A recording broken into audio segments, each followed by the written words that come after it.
Is general insurance or life insurance halal? Insurance per se is not haram. But because of the things associated with insurance, most of the time it's haram. The conventional insurance that we have, or the commercial insurance, the reason it's haram is because it has three criteria which are haram. Number one, the reason of ambiguity. Number two, it has an element of gambling. And number three is riba. In a conventional insurance, what happens? It may be a car insurance, it may be health insurance, it may be a car insurance, you may buy insurance of the car, and the full year nothing happens. So the owner of the company of the insurance gets the profit and you don't get, it's ambiguity. Or if an accident takes place, the company pays for the repair of the damage, it may be excessive. So you benefit and the company goes in loss, there's ambiguity. There's an element of gambling also. For example, take a life insurance, nothing happens to you.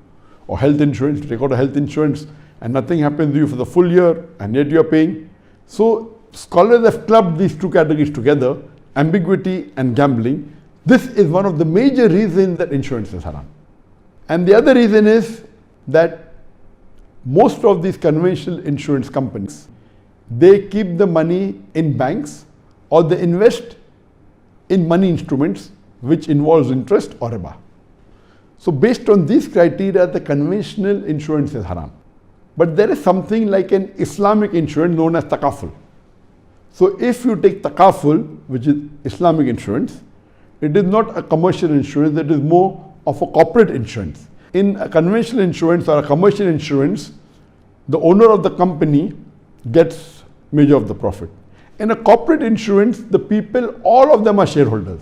So takaful reduces the ambiguity, reduces the element of gambling, or removes it completely. These people who are involved in takaful, they all are shareholders.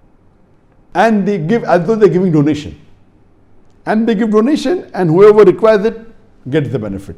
Based on the hadith that once during wartime when there was scarcity of food, so the Sahabas collect the food from all the people and they distribute it equally. That means all of them give the food and then they collect what it is and they distribute equally. So this is permitted. So in takaful what happens? All of the members are shareholders. So just in case if no accident takes place, no one is sick, what happens? That money goes back to the shareholder. In the conventional insurance, if no one gets sick, who benefit? The owner.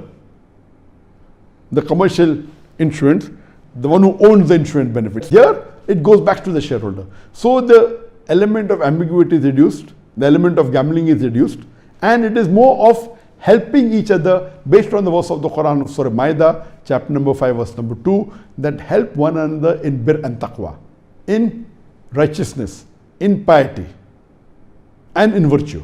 So based on this verse of the Quran, the takaful is formed, and if the takaful invests, they see to it that they don't invest in a riba-based investment.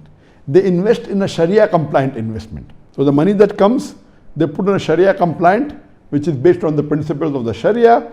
It does not involve riba, it does not involve interest. So if you take an insurance that is takaful insurance, based on the Islamic principles, it's permitted, but the normal conventional insurance or the commercial insurance, it is haram, it is prohibited, you should not involve whether it's any part of the world, unless someone is forcing you. Like in some countries, taking out insurance of the car is compulsory, like in India, and there's no takaful. So what do? You take out a third party insurance. The minimum requirement is a third party, not a comprehensive insurance. So if there's no takaful in countries like India, you can take out a third party insurance, but don't take out a full comprehensive insurance. Full comprehensive insurance will have the element of ambiguity, will have the element of gambling, will have the element of riba. In a third party insurance, you don't benefit at all. If a third party sues you, then the company will pay on your behalf. So you're not benefiting. It's a small amount.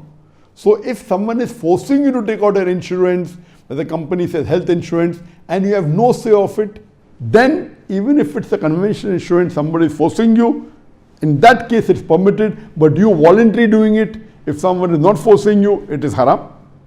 However, if someone is forcing you and if takaful is there, take takaful. If it's not there, the last resort you can take the conventional insurance, but take the lowest category. Voluntary, if you are living in a Muslim country or a country which has a takaful and you want to take, that's permitted. But taking voluntary, intentionally, a conventional insurance, it is haram. But takaful based on the Islamic Sharia is permitted.